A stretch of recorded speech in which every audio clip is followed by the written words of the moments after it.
오늘 하나님께서 우리에게 주시는 말씀은 시편 34편 1절서부터 10절까지 말씀입니다.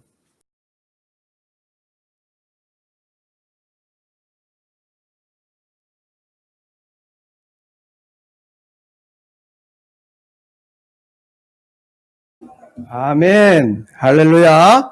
하나님의 큰 은혜가 오늘 함께 하시길 주님의 이름으로 축원합니다. 축원합니다.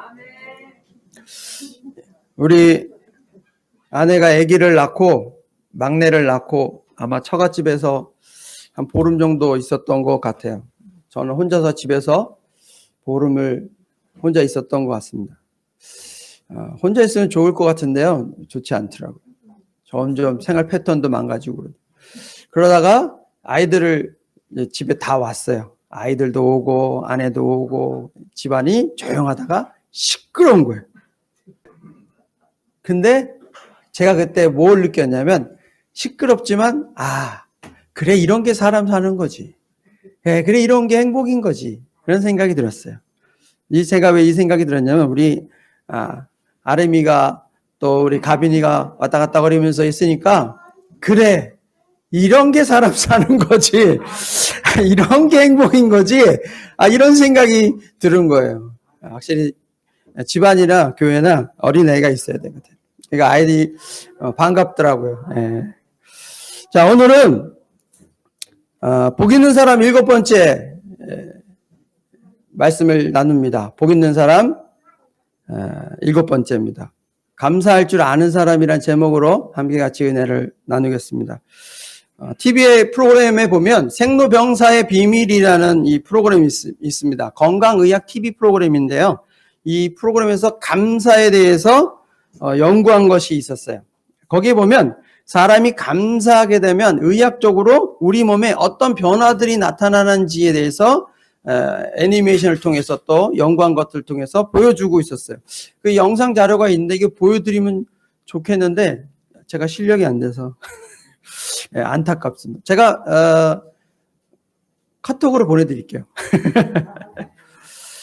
우리가 감사함을 느낄 때 또 화를 느낄 때 우리 몸에 나타나는 변화가 다르더라는 거예요. 어떤 일이 벌어지냐면 사람이 화를 내게 되면 교감신경이 자극이 돼서 아드레날린과 같은 신경 분비물이 머릿속에서 이게 생겨나고 그것이 우리 몸의 부신을 자극해서 스트레스 호르몬인 코티졸을 분비하게 된대요. 뭔 소리인지 하나도 모르죠. 나도 그냥 들었어. 그냥 이런 거예요. 하여튼 스트레스 호르몬이 우리 몸에서 나오게 되고 이것 때문에 혈액이 근육으로 뭉치게 되고 그러면 심장을 압박하게 되고 혈액순환이 잘 안 되게 되고 심장 박동이 빨라지고 혈압이 올라가는 거예요. 그럼 몸 전체가 위험한 상태가 된다는 거예요. 화를 내면 그런 일이 벌어진다는 거예요. 그러니까 우리 아이들이 막 돌아다닌다고 화내면 안 돼요. 막 얼굴 빨개지고 혈압이 올라가고 막 그런 거예요. 스트레스 호르몬 코티졸이 생기는 거예요. 근데 반면에 감사를 하게 되면 어떤 일이 벌어지냐면 이 머리 측두엽이나 또 이 쾌락을 중추하고 있는 곳에서 전두엽 이 속 안에 있는 곳에서 도파민, 세로토닌, 엔돌핀 이런 거 들어보셨죠? 이런 것들은 우리 마음에 행복감을 주고 우리 마음에 즐거움을 느끼게 해주는 호르몬이라는 거예요. 이런 것들이 감사를 하면 몸에서 막 머릿속에서 분비가 되고 온몸에 이게 들어가는 거예요. 막 돌아가는 거예요. 그러면 심장 박동이 막 빨라졌던 게 안정이 되고 당뇨가 안정이 되고 근육이 이완이 되면서 사람이 행복감을 느끼고 안정감을 찾는다는 거예요. 감사하면. 혈압 많이 높은 사람들 대부분 보면 화낼 때 혈압 올라가잖아요. 그렇죠? 감사할 때 혈압 올라가는 사람은 없어요. 내가 혈압이 올라갔다? 감사 좀 해야지. 이 생각을 하셔야 되는 거예요.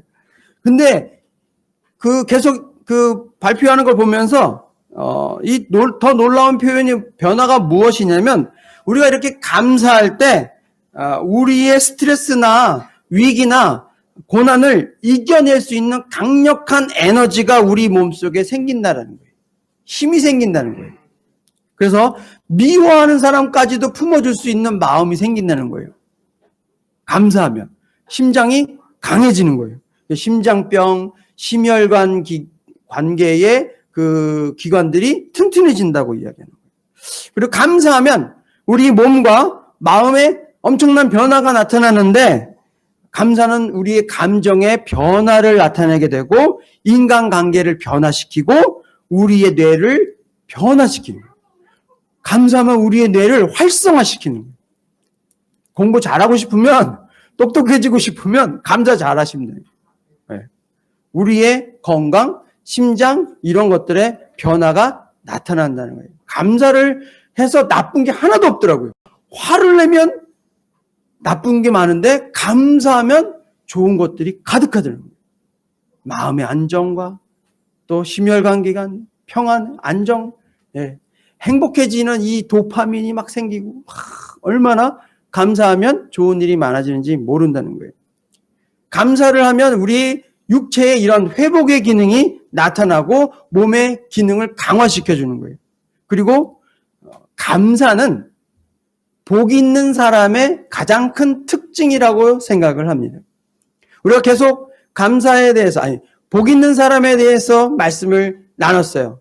6번에 걸쳐서. 오늘은 7번째 마지막 시간이에요. 우리 복 있는 사람으로서 하나님이 우리에게 주신 특징이 무엇일까를 고민하다가 감사하는 사람만큼 복 있는 사람이 없다라는 생각이 들었어요. 그래서 이 마지막을 감사를 잘 드리는 사람이 복 있는 사람이다라는 말씀을 전하고 싶었어요. 우리 성도들이 하나님의 복을 마음껏 누리고 그리고 많이 받고 그런 복된 삶을 살았으면 좋겠어요. 그게 목사의 진짜 마음이에요. 근데 제가 목회 한 20여 년을 해오면서 많은 성도들을 봤는데 복 있는 사람의 공통적인 게 정말 감사 잘할 줄 아는 사람이에요. 작은 것에서도 감사할 줄 아는 사람을 만나면 그 기쁨이 막 전이가 되는 거예요. 그리고 그분이 뭐 돈이 많든 적든 그건 상관없이 이분은 참 행복하게 사시는구나를 느꼈어요.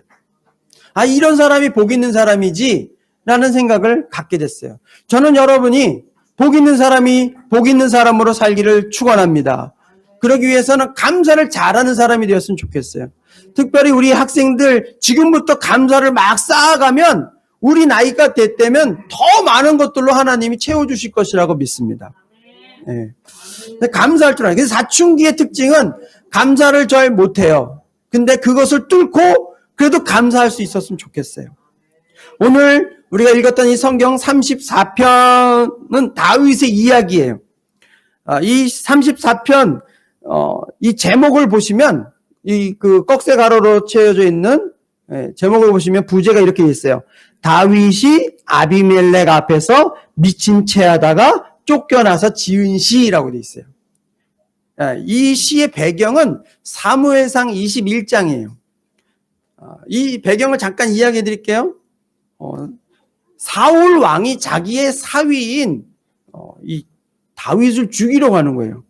왕위를 찬탈할 것이다라는 생각을 했기 때문에 사위인데도 장수인데도 혁혁한 공을 많이 세우는 그럼에도 불구하고 이 다윗을 죽이려고 하는 거예요. 다윗이 생명의 위협을 느껴서 도망을 갑니다. 놋땅으로까지 도망을 가서 거기서 제사장 아히멜렉에게서 골리앗이 쓰던 그 칼을 받아서 도망을 가요. 근데 이 다윗이 도망을 갔는데 왜요? 어디로 도망을 갔냐면 골리앗의 고향인 가드, 블레셋의 땅으로 도망을 간 거예요. 도망을 가면 왜 그쪽으로, 그것도 골리앗 칼을 가지고. 근데 아마도 다윗이 생각할 때는 이 적국의 수도로 들어가면 사울 왕이라 할지라도 자기를 찾지는 못하겠지 라는 생각으로 그 골리앗의 고향인 가드로, 블레셋의 수도인 가드로 들어간 거예요. 근데 이 다윗의 생각이 오판이었다라는 것을 이제 알게 되는 것이죠. 위험한 상황이 닥쳐왔어요. 가드왕 아기스 그 블레셋 왕이면서 블레셋 수도인 가드의 왕이라고 해서 아기스가 원래 이름이고 블레셋의 왕의 이름을 아비멜렉이라고 그랬어요. 예, 마치 애굽의 왕의 이름을 파라오라고 이야기하고 우리나라도 고조선 시대에 단군이 1대 단군, 2대 단군, 3대 단군이 있는 것처럼 단군이 왕의 이름인 것처럼 아비멜렉은 블레셋 왕의 이름이었어요. 그리고 실제 이름은 아기스였고 이 아기스 왕의 신하들한테 딱 들킨 거예요. 안 그러겠어요? 블레셋의 고장에 그것도 골리앗의 고향인 가드에 골리앗을 죽인 사람이 골리앗의 칼을 가지고 들어갔어요. 그 전쟁에 이 블레셋 신하들이 참석했다가 놀라서 도망갔던 신하들이 있었던 거예요. 그래서 다윗을 발견했어요. 그리고 나서는 이 사무엘상 21장 11절에 이 신하들이 이런 이야기를 하는 거예요. 이는 그 땅의 왕 다윗이 아니니까 우리가 춤추며 이 사람의 일을 노래하여 이르되 사울이 죽인 자는 천천히요 다윗은 만만히로다 하지 아니하였나이까라고 이야기해요. 이 말이 뭐예요? 아기스 왕의 신하들이 다윗을 보고 왕이시여 얘 다윗인데요? 얘가 골리앗 죽였었잖아요. 그때 내가 거기서 봤어요. 요즘에 노래가요 이스라엘에 다 사울이 죽인 자는 천천히고 다윗이 죽인 자는 만만히요. 이 노래가 유행인데요. 그 주인공이에요. 얘가 바로 그 다윗이에요. 라고 신하들이 왕에게 이야기하는 거예요. 다윗이 그 얘기를 듣는 순간 가슴이 철렁했을 거예요. 야, 살기 위해서 도망왔는데 제대로 걸려서 죽게 생겼다. 늑대를 피해서 왔는데 호랑이 굴이야. 뭐 이런 거죠. 큰일 났다라고 할 때 어떻게 할까 하고 있을 때 다윗이 하나님이 주신 지혜인 것 같아요. 놀라운 지혜를 발휘해서 미친 척하기 시작합니다. 네? 사무엘상 21장 3절 13절에 보면 다윗이 이렇게 해요. 그들 앞에서 그의 행동이 변하여 미친 채 하고 대문짝에 그적거리며 침을 수염에 흘리며 라고 돼 있어요. 이스라엘에 떠오르는 장수였어요. 영웅이었어요. 예? 하나님의 용사였던 이 다윗이 미친 사람으로 떨어지는 순간이었던 거예요. 대문짝에 그적그적거렸다고 그랬잖아요. 이 표현이 정말 최악으로 해석을 하면 걔가 자기 영역을 표시하듯이 오줌 싸는 거예요. 대문짝에다가 왕 앞에서 사람도 있는 데서 오줌 싼 거야. 그래서 오줌을 싸는 거야. 침을 질질 흘리면서. 예? 제가 원래 바보 흉내 잘 내요. 진짜 바보 같아. 원래 침을 흘리면서 그러니까 이 아기스 왕이 야, 우리 나라에 미친놈이 부족해서 저놈을 데리고 와서 야, 저놈 빨리 쫓아내. 그래서 다윗을 쫓아낸 거예요. 다윗이 쫓겨나서 이렇게 정말 살아날 수 있게 돼서 이때 감사해서 하나님께 지은 시가 바로 시편 34편이에요. 하마터면 죽을 뻔했는데 살아나서 감사해서 하나님께 드린 시라는 거예요. 이 시의 배경이 이렇습니다. 우리가 이 이야기를 읽으면서 오늘 이 본문을 통해서 우리가 어떻게 그리고 무엇을 감사해야 될지를 생각하기를 소망합니다. 첫 번째로는요. 감사할 수 없는 중에도 감사하라는 거예요. 다윗이 한번 생각해 보세요. 불과 며칠 전에는요. 사울 왕의 사위였어요. 부마라고 얘기하죠.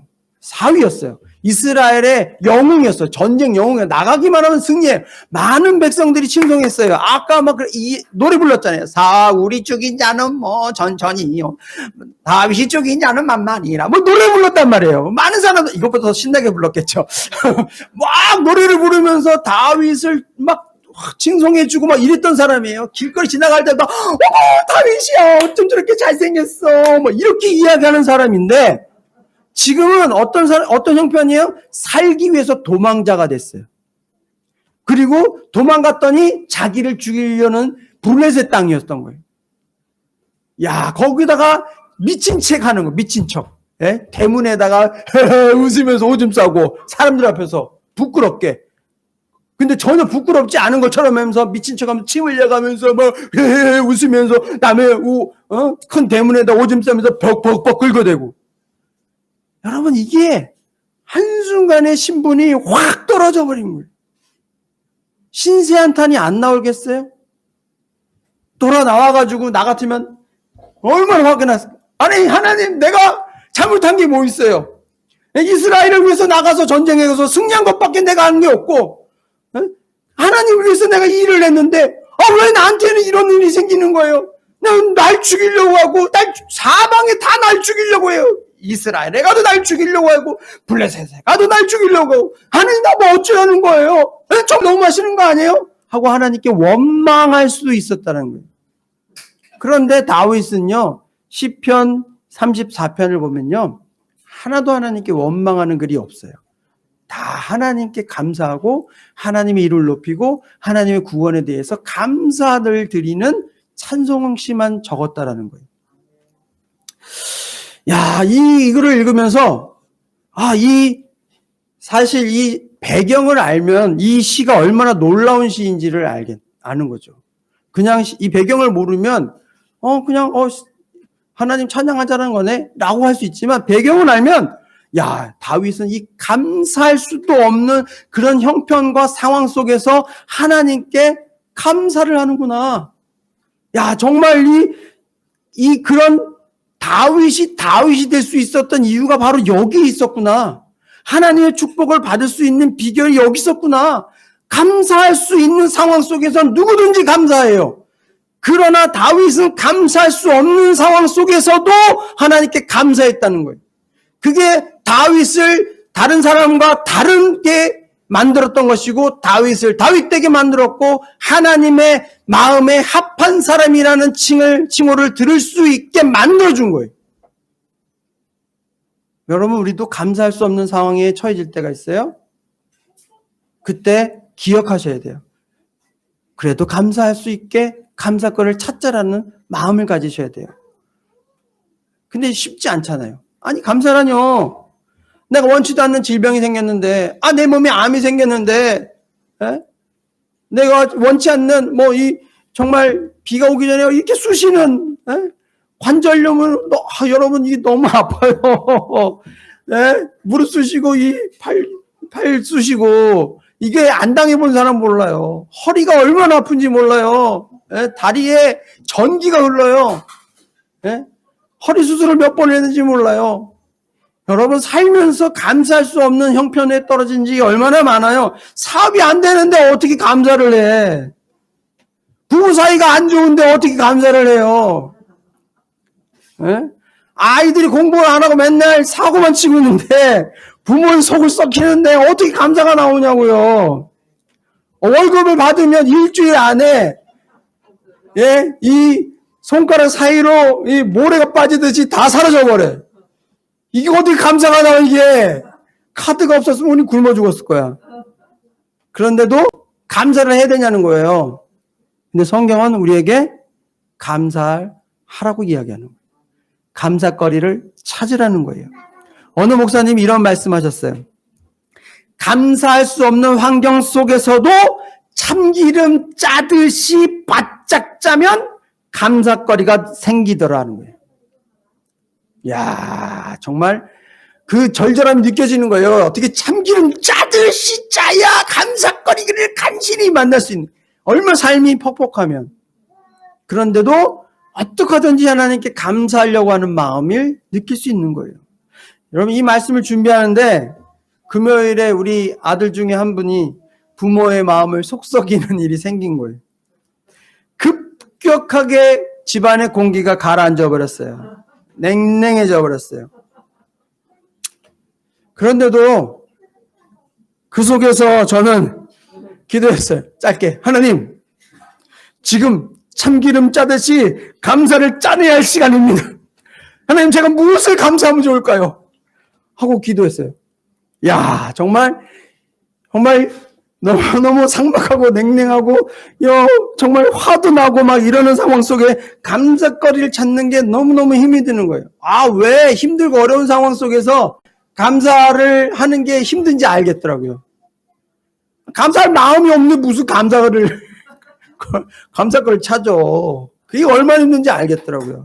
그런데도 의지를 발현한다는 게 어떤 건지 알겠어요. 의지를 다해서 감사거리를 막 찾으면서 하나님께 기도하는 거예요. 뭘 감사하면 될까요, 하나님? 뭘 감사하면 될까요?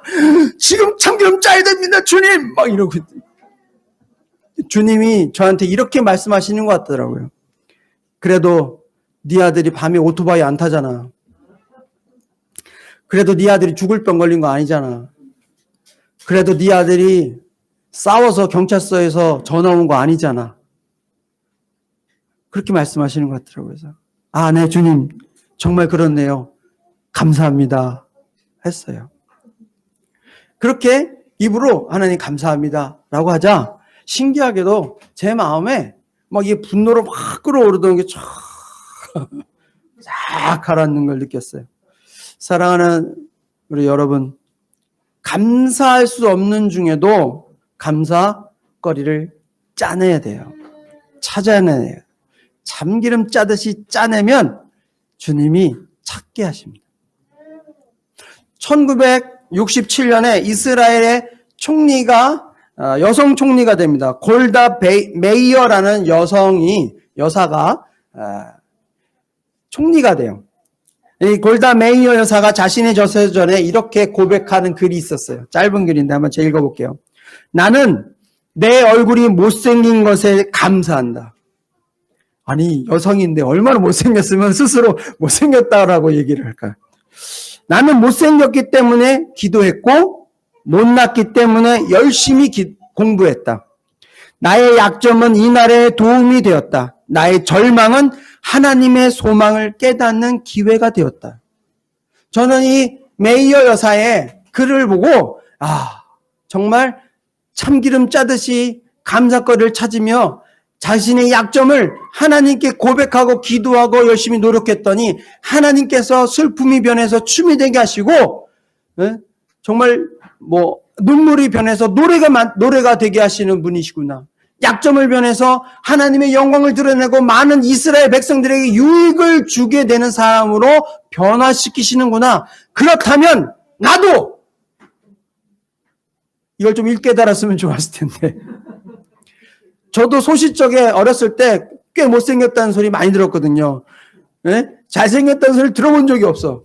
그러면 저도 하나님, 저도 잘생기고 싶어요. 잘생기게 해주세요. 라는 기도를 했어도 저희 못생긴 걸 통해서 내가 이 나라의 훌륭한 인물이 되게 해주십시오. 라는 기도는 해본 적이 없는 것 같아요.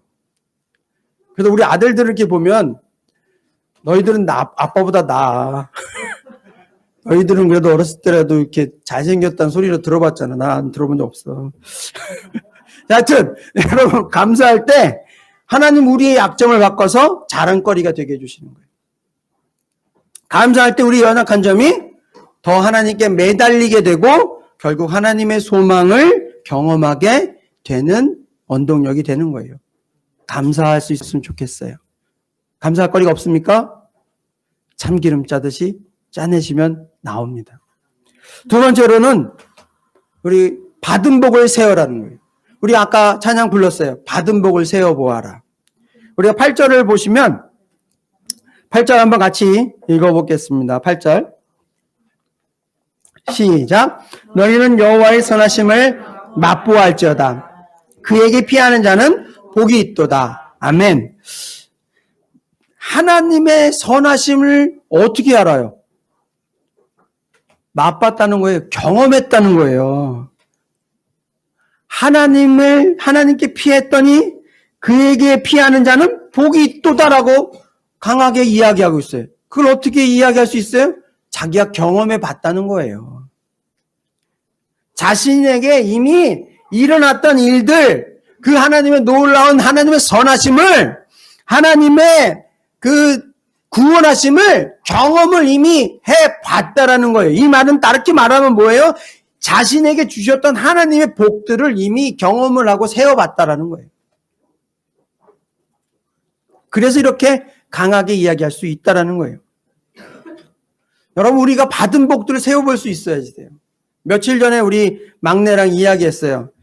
야, 아빠가 언제부터 우리 집에 냉장고가 있었는지 아냐?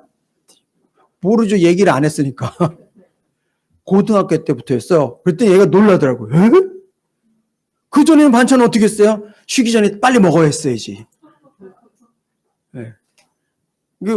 냉장고가 없으니까 여름이 되면은요, 아침에 먹고 냅두면 곰팡이 같은 게 금방금방 두고 쉬고 막 그랬었어요. 네. 지금은요, 네. 냉장고 양문으로 된 거 있어요. 물론 오래됐긴 했지만 얼마나 좋은지 몰라요. 우리 아내는 태어날 때부터 냉장고가 있었다는데 저랑 사는 게 좀 달랐어요. 어릴 적에 TV가 없었어요. 흑백 TV인데 흑백 TV도 없었어요.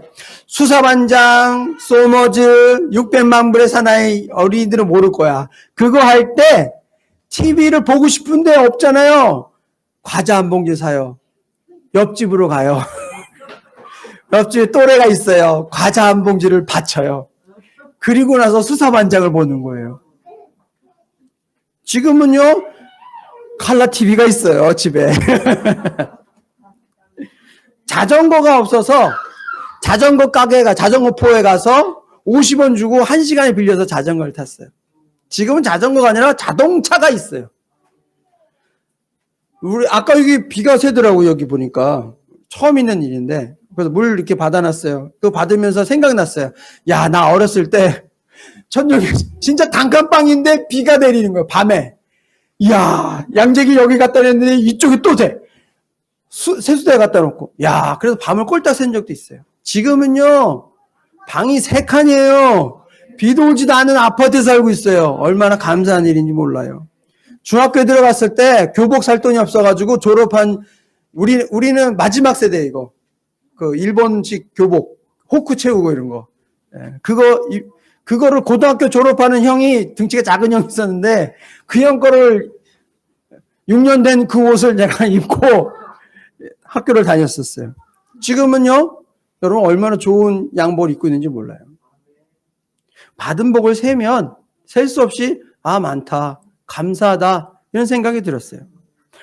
제가 이런 이야기를 하니까요, 우리 아내가 뭐라고 얘기했는지 아세요?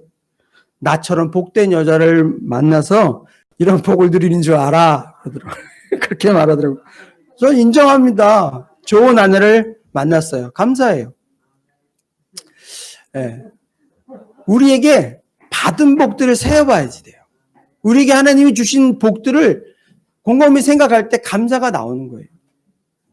네? 여러분, 우리 학생들 잘 들어. 연애 많이 하지. 막 헤어지기도 하지.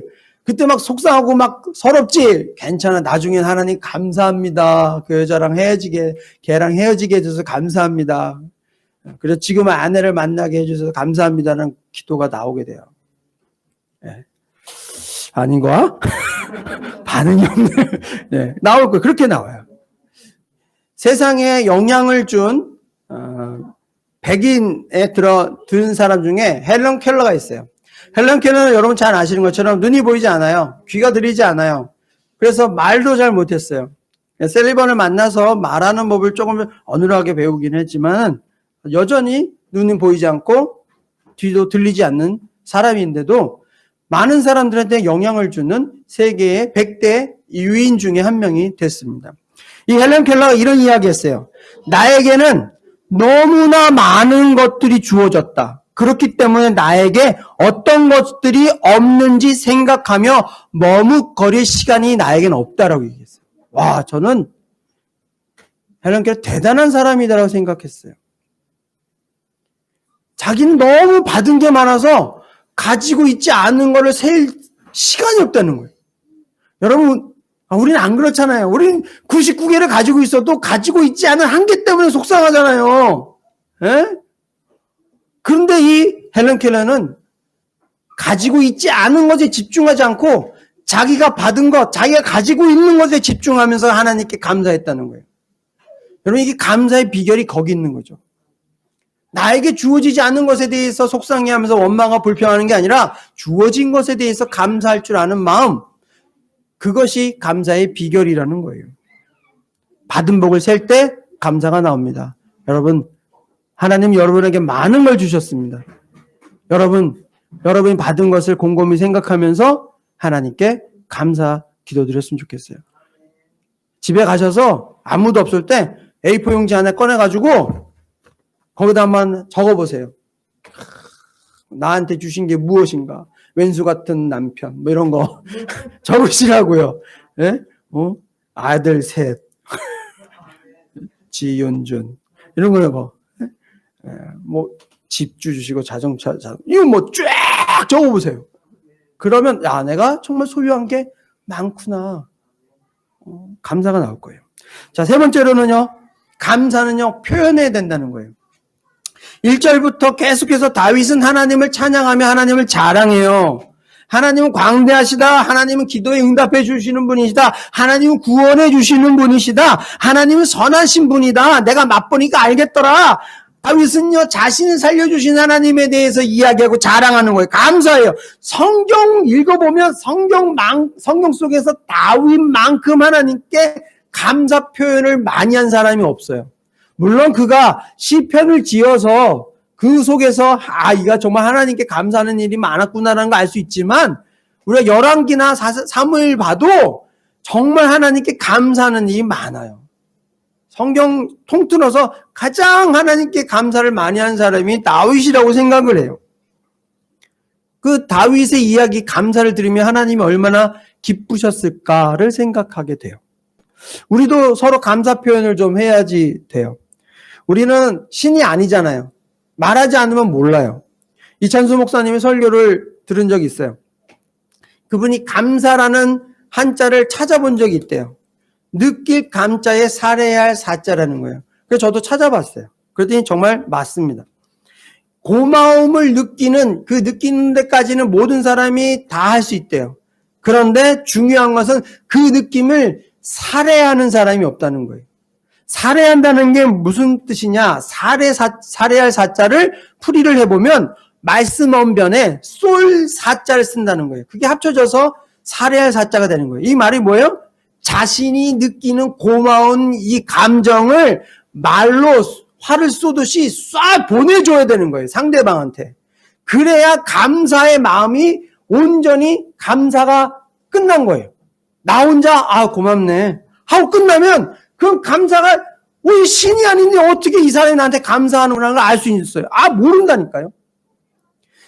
내 고마움 감정을 표현하는 거예요. 제 친구 목사가 들려준 이야기가 있어요. 그러면 이 명절 때가 되면 자기신의 그 부목사로 있었던 부목사가 다른 교회로 갔는데 명절 때가 되면 선물을 보내고 전화를 한다는 거예요. 찾아오기도 하면서 목사님한테 목회를 잘 배워서 지금 있는 교회에서 사역 잘하고 있습니다. 목사님 감사합니다. 이렇게 인사한대요. 그 사람이 그렇게 한대요. 다른 안 하는 사람도 많은데. 그러면 이 친구 목사가 하는 얘기가 참 그렇게 안 해도 되는데 그렇게 고맙게 여겨주니까 오히려 자기도 고맙더라는 거예요. 그래서 그 사람을 유심히 보게 되고 도와주고 싶은 마음이 생기더라는 거예요. 말하지 않으면, 표현하지 않으면 이 사람이 나한테 감사하다라는 걸 몰라요. 내가 저 사람한테 감사한 마음이 있는 것을 표현하지 않으면, 말로써 쏘지 않으면 몰라요. 부모에게 여러분 자녀들이 감사한 마음을 가지고 있다고 해도 그것을 표현하지 않으면 부모는 몰라요. 부모가 자녀에게 가장 듣고 싶은 말이 뭔지 아세요? 그것은 엄마가 나의 엄마여서 너무 고마워요. 아빠가 나의 아빠여서 너무 고마워요. 이 말을 듣고 싶은 거예요. 부모가 이런 말을 들으면요, 부모는 녹아나는 거예요. 네. 나도 네가 내 아들이어서 너무 좋아. 나도 네가 내 딸이어서 너무 고마워. 이렇게 말하는 가정이 아름다운 가정 아니겠어요? 얼마나 복된 가정이겠어요? 이 웬수 땡이야! 이러면, 야, 진짜, 나는 엄마처럼 안 살 거야! 막 이러면 정말 슬픈 거죠. 말로 표현해야 돼요. 고마운 표현해야 돼요. 저는요, 여러분이 우리 교회 성도여서 너무 고맙습니다. 고맙습니다. 정말 고맙습니다. 여러분, 말에는 위력이 있어요. 능력이 있어요. 신기한 것은요, 우리 아이들한테 화를 내는 말을 하면 속에서 이상하게 더 화가 올라와요. 그런데 똑같이 화가 날 수 있는 상황 속에서 그래, 괜찮아, 다치진 않았니? 억지로라도 그런 말을 하면 신기하게 화가 가라앉아요. 신기하네요. 말의 능력이에요. 우리가 어떤 말을 하느냐. 우리 입술은 감사를 더 많이 표현하는 입술이 되기를 소망합니다. 어느 목사님이 이런 말씀하셨어요. 감사에는 문이 있어서 감사하면 할수록 문이 더 많이 열리고 길이 열린다. 너무 좋은 말이에요. 이 말씀 기억하셨으면 좋겠고, 저와 여러분이 감사를 잘하셔서 여러분의 앞날에 문이 열리고 길이 열리는 축복을 누리게 되시길 주님의 이름으로 축원합니다. 기도하겠습니다.